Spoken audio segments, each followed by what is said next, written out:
Buku The Secret atau Rahasia karya Rhonda Byrne.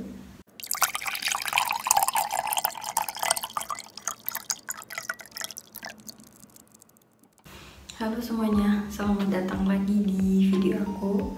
Jadi pada kesempatan kali ini aku mau nge-review beberapa buku yang ngebahas tentang law atau The Law of Attraction. Jadi nanti buku-buku tersebut mungkin bisa jadi referensi buat kalian yang pengen belajar tentang law. Jadi simak terus videonya sampai habis. Nah, buku pertama yang akan aku rekomendasikan untuk kalian yaitu ada buku The Secret atau Rahasia karya Rhonda Byrne. Nah, dalam buku ini nanti akan dijelaskan bagaimana sih proses pengkabulan sebuah impian yang melalui 3 tahapan, yaitu kita harus meminta terlebih dahulu. Yang kedua adalah kita yakin akan hal yang kita inginkan tersebut akan menjadi kenyataan. Dan yang terakhir ada namanya penerimaan.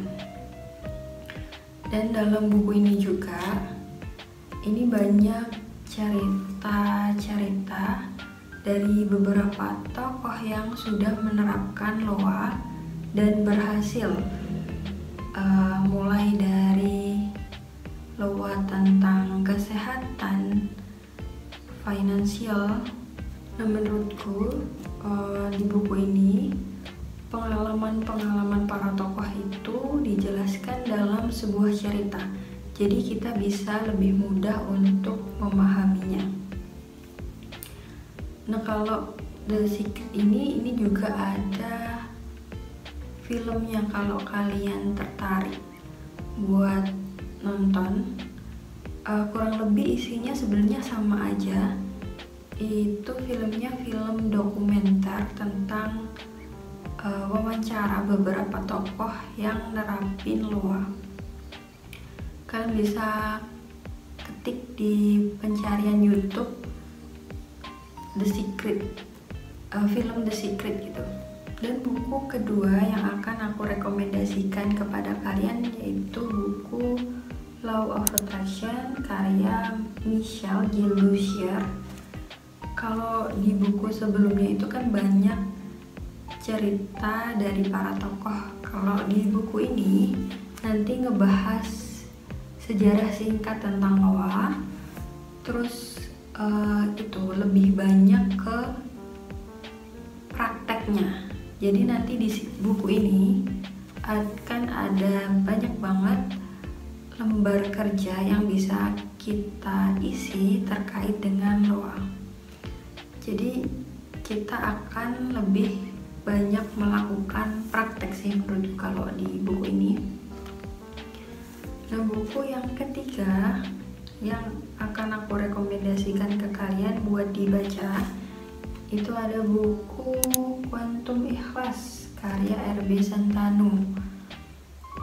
Kalau di buku ini tuh dibahasnya loa secara agama Islam, yaitu melalui keikhlasan, dimana ketika kita ikhlas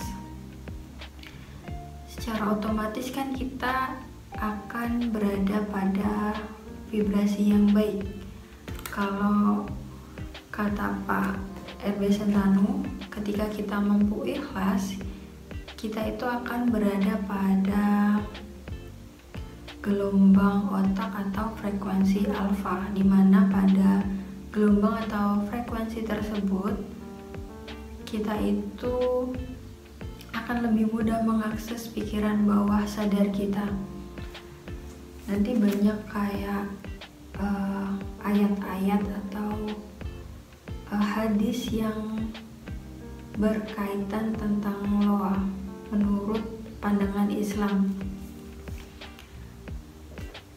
Jadi kayaknya ini buku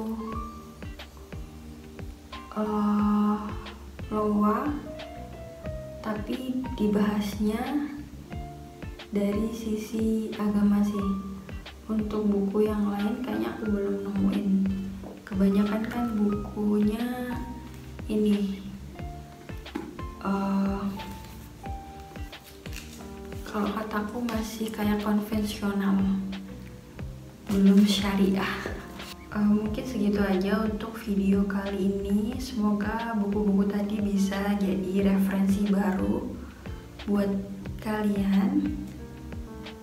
Terima kasih untuk kalian yang udah nonton video ini sampai habis, dan sampai jumpa di video-video aku yang selanjutnya. Bye bye.